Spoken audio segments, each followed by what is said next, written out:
vision I don't need to see. I'm picking mind over matter, I believe in me. I need to find more hours in the day to breathe. Need to find more power in the way I be. And when my mind turns sour with the painful scenes, I need to scream out loud, I can't stop me. I wanna be the greatest like Rocky. You know I leave them all hating like a hobby. I'm out here.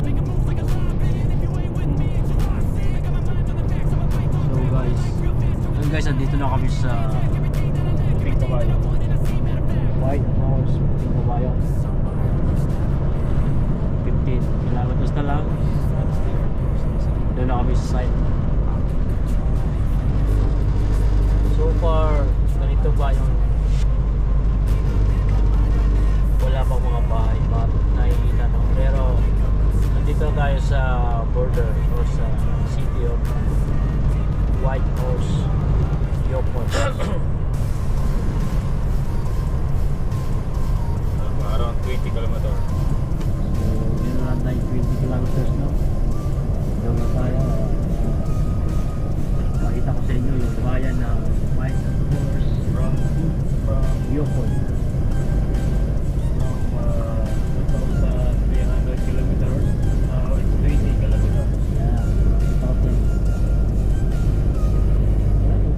300 kilometers. 2,300 kilometers. And now It's only 90, almost 90 kilometers. But we stop at Waitsfield to check our permit, no? So 30 kilometers na lang. So maliwanag pa dito, guys, no? Mahinayin na yung aking salita kasi abot ako. Time check 9 p.m. 9 p.m. Pero araw pa rin. Meron pa rin araw, guys. Araw, nakikita yung sikat ng araw. Napaka ang sarap na sana matulog, guys, kaso hindi ako makatulog dahil Walang signal. walang signal. Hindi tayo makapanood ng YouTube, Facebook para makatulog tayo. Hindi tayo Nagpapatok. patok, lipat-lipat sa ano. Kaya sa boring, no? Boring dito. Boring sa highway. Walang signal. So okay lang yun dahil naman tayo permanent dito yung biyahe sa lulag, no? Nagbabike. Guys, may nagbabike sa highway. See on the right side, it's a lady.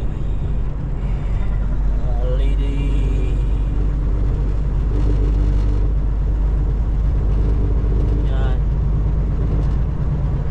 Sailing muna kami, guys, no? Habang papalapit tayo sa destination. So goal. Pinag-uusapan namin yung pagpunta namin dito.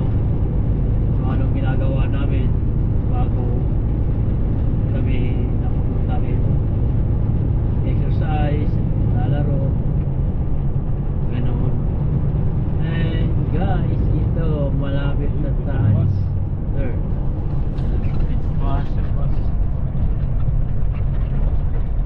Mauuna pala Petropas.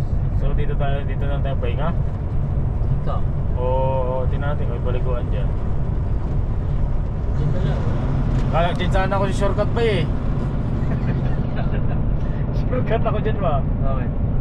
Diretso sa Petropas.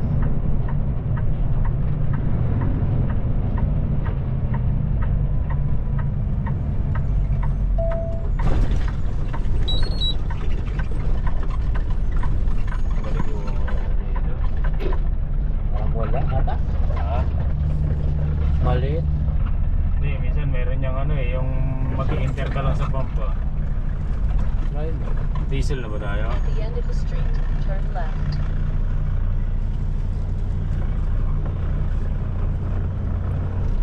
Dito na tayo, disila na natin para malinisan yung salamin.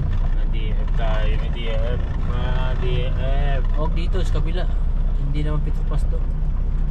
Ano ba to? Ano ba yan? Isa lang magkatabi pala yun.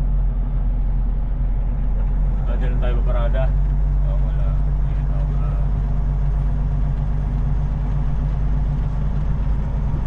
ba DE po? Meron o. Ha? DE ba? Plastic? Ay, hindi. Plastic only.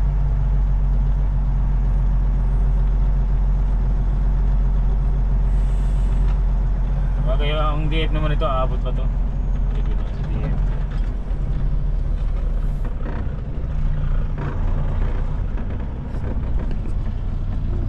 Low sulfur nakalagay, pwede yan? Sa kabila. Sa kabila ba? Yun o, yun. Sa kabila. Ito. Aabot naman sa kabila yan, Day, no? Ayun, habot na. Haba ng hose yan.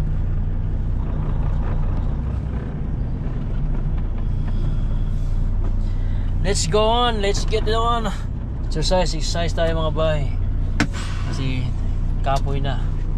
Kapoy na lingkod.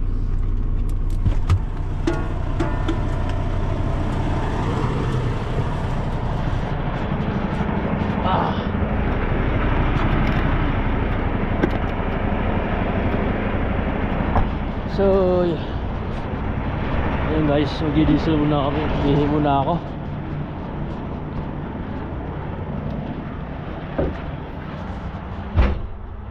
Baho. Kayang power, baho yun.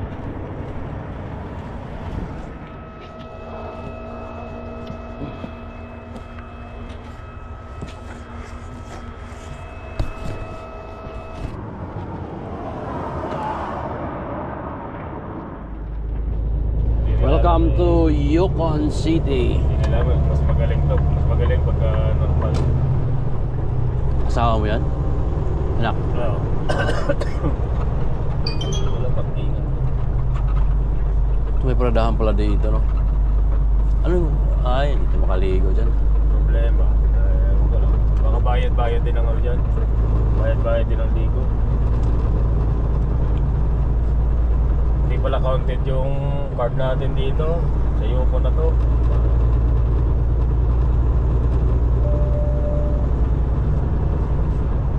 Dito na kami sa ano, sa Alaska. Welcome to Highway 1, Alaska. Eh, mga aeroplano, runway pala dyan. Summer na dito, malamig pa rin.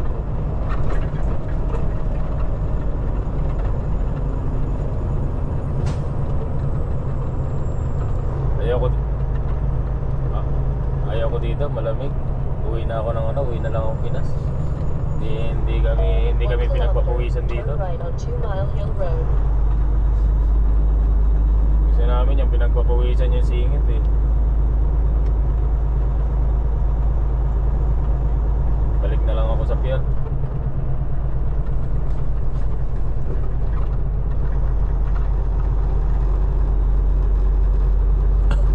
Dito, boring dito, pangit ang kalsada. Puro puno makikita, puro hayop. Puro lake, puro bundok. Walang traffic. Dapat encounter namin traffic, yung mga ganun. Yung ano, yung midgitan. Turn right on 2 Mile Hill Road. Nai-miss ko yung midgitan eh.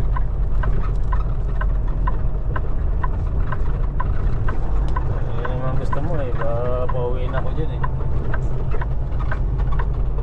Wow. Kunwari ka pa. Re-report kita sa ano, IRCC.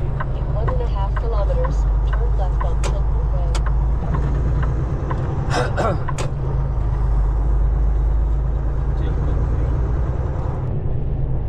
Yan na yung bayan ng Whitehorse. Saan ang puting kabayo nito? Ha? Yung Puting kabayo. kabayo. Whitehorse. Oh, yun oh. Kabayo. Puti yan. Na ano na, Kulay brown na. Masira na yung pintura. Yung sapatos na lang yung ano, yung sapatos na lang yung puti. In 800 meters, turn left on Chilton Road. Yung kami sa Whitehorse. Dito na kami sa Whitehorse mga lods.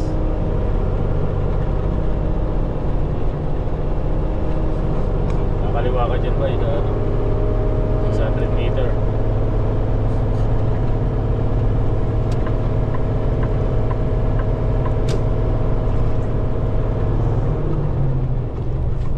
Marami din palang bahay dito. Ito na yung kabayanan yan, yung Honda na yan. Turn left at the traffic light. Pero tingin ko ba saan ba mas maganda? Baka mali yung ano na to, nakaduno. Sa likod ba Doon sa mga lawa nga ba Ha? Doon sa mga lawa? Doon. Sa mga lawang kaliwa?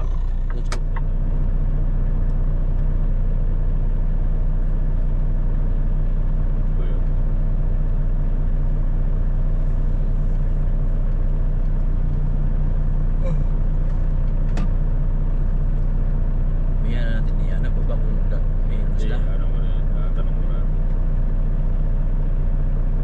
You have 15 hours and 0 minutes.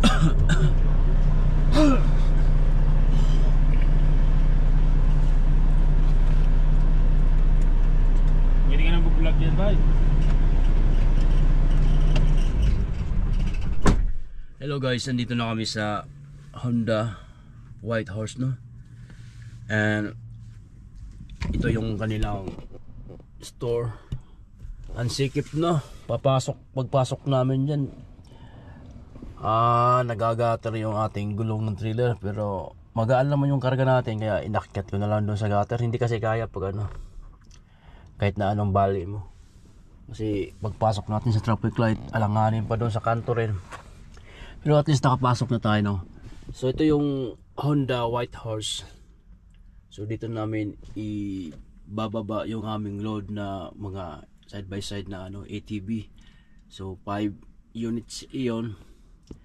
And well, maaga pa, no? It's 6:57 AM.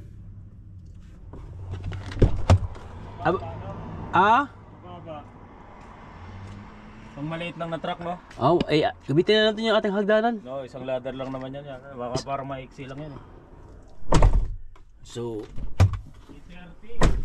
ha? Mga oras na ba? City pa. 8:30 pa pala bukas yan. May isang oras kalahati pa tayo. So, guys, dito sa pagpasok namin dito sa Yukon, no? Sa timbangan ng Yukon, kailangan mong magbayad ng permit, no? Permit.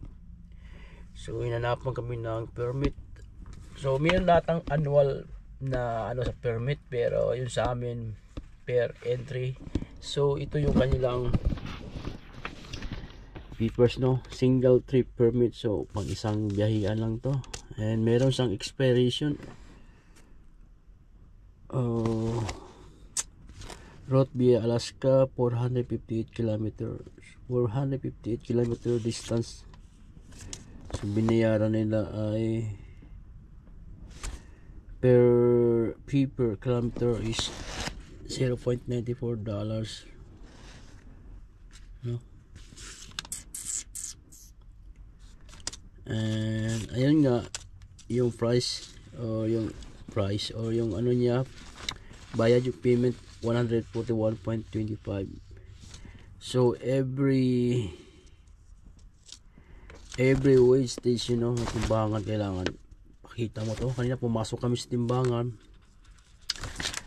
at pinakita namin. So may expiration siya 8/20, August 20 expiration niya. Matagal pa yung ano, August 6 pata ngayon, August 7. So matagal pa pala ang ano to, expiration, no? Makakalabas pa kami mula dito. Pero paglabas ko, pagkakalam ko may another bayad na naman, no? Na babayaran paglabas, pagpasok at saka paglabas. So sa ngayon guys, wala pang unload. And sarap maligo, hindi pa ako nakaligo. So muna guys, no? Update ko kayo mamaya yung pag-alis namin dito pabalik ng Canada o pabalik ng Manitoba. Nandito ako sa likod lang ng Honda na aming pinagdi-deliver, no? So bumili ako ng kape. dito sa Starbucks. Yun ako galing kanina. And yung price nito is small lang siya, pero $2.99 na yayay. Sa ating pera nito ay nasa 120, no? So 120, 130, you know. Ngayon, bumili lang ako nito kasi gamit na ko doon sa kanilang washroom. And ayun nga, nakakaya naman pumasok tayo doon, saka hindi tayo bumili ng kape. Kaya ito, bumili ako ng small cup ng kape, no? And ayun guys, pabalik na rin ako sa Sunday banda. Pabalik na rin ako dun sa truck. Ayan, dito sa Save On Food. Ano kayang oras pagbubukas to para diyan kami mag-grocery. Then sa unahan, Dolorama. And then doon Walmart. Dito Marks. So ang dami ding mga Pilipino doon sa Starbucks, no? Hindi na ako nagkuha ng film. Mga Pinoy. And ayun, nakapaglakad-lakad tayo, no?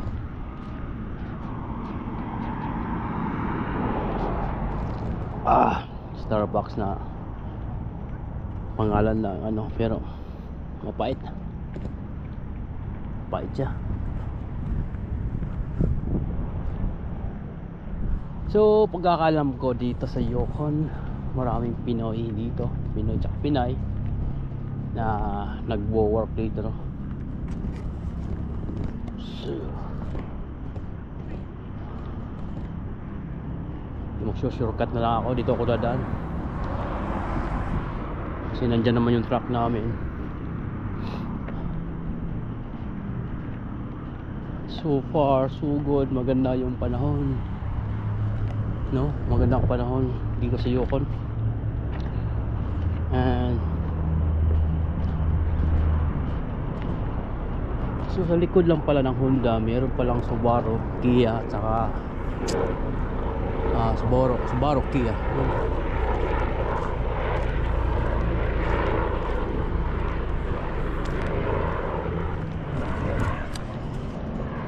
So sarap kung may sasakyan ka, no? Sako doon na ako dadaan. Shortcut na ako.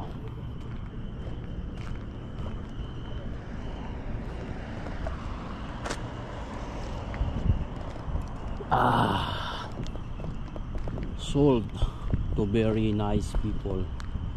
Yun ang nabili na. Sold to very nice people. Gandang Kia.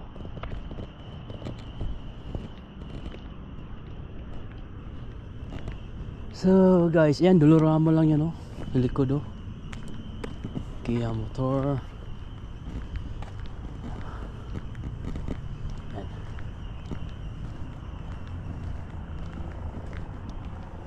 Morning. Morning, how are you? I'm good. Good. Dami din palang vandalism dito. So ito yung aming dinideliver na mga mga sasakyan, mga side by side, ETB or Polaris.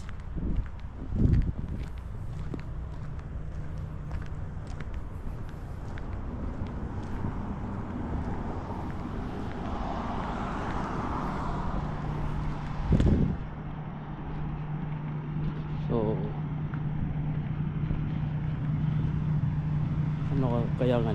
kaya pinanda ni partner yung truck.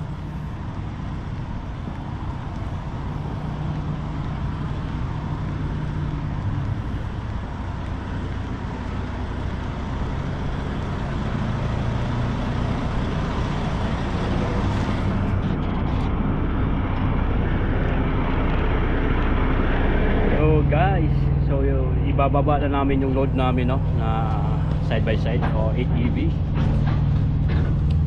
So makikita nyo ngayon guys kung paano namin ibababa yung load galing dito sa taas.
should have been here Friday. What happened? No, so we're just running around the weekend. No, we were waiting for you patiently. You got multiple units tonight for the weekend.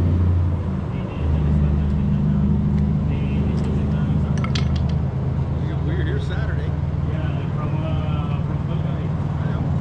No, it said Friday. It said the 2nd to the 4th. Oh, that's why they canceled our last week. And then they said that we're gonna deliver this week first. Oh, well, eh? Nice drive. The long drive. I just did it last weekend. Like not this weekend, but the weekend before. I drove from Calgary. 15 from Calgary to Fort Nelson, and then 8.5 from Nelson here. Just 23. One stop. Calgary. I think we're driving to Exactly. So why don't you just keep going? Man, you could have been here. I did Red Deer to Whitehorse one year. 18. No, Red Deer to yesterday- Whitehorse, 18.5. Yesterday we are here at the pickup bus. Yesterday afternoon. When you got here yesterday. We're waiting here. Alrighty. Is that going to put there in the front? Yeah, just bring it into the front here. Yeah. I gotta look them over and make sure. Oh, you got a camera to make sure you don't drop them? Yeah, so we have a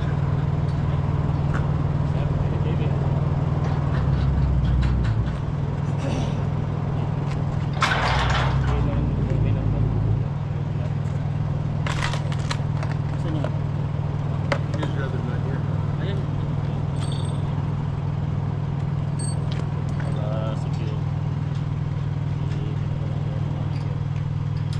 Hintay ko mag-iarnis sa palayan. Sabi ko kaya pala kinansan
guys, naibaba na namin yung load namin. And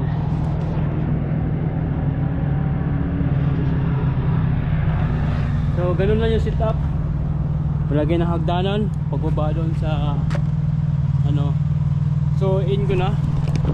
Dito na, di ko na tatapusin yung aking vlog, no. And salamat sa pagtanaw. See you sa next vlog na ating i-upload. Never stop, I'll get it if I want it. Gotta make to myself a promise. I won't quit, keep going till I got it.